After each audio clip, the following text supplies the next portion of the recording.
Welcome to the last breakfast. Please enjoy the video. In this video, I will explain how to study D. Pharmacy first year. First, familiarize yourself with the entire syllabus, including subjects like pharmaceutics and human anatomy and physiology. Next, acquire all your core textbooks and any recommended reference materials. Finally, establish a consistent study schedule, dedicating specific blocks of time each day to different subjects. This foundational planning is crucial for success. To study effectively, actively engage in every lecture and practical session. This hands-on experience is invaluable.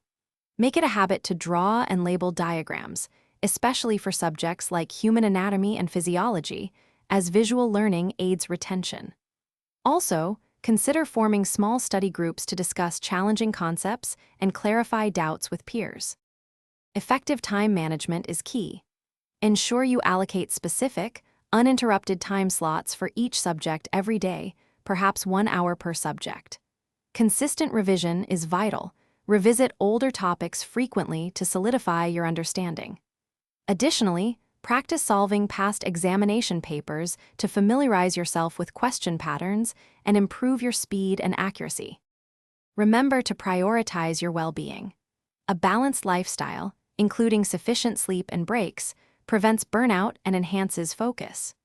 Don't hesitate to explore additional online resources like educational videos or articles and consult reference books for deeper understanding. Most importantly, always seek guidance from your professors or senior students if you encounter difficulties. Thanks for watching. If this was helpful, leave a like and consider subscribing. See you next time.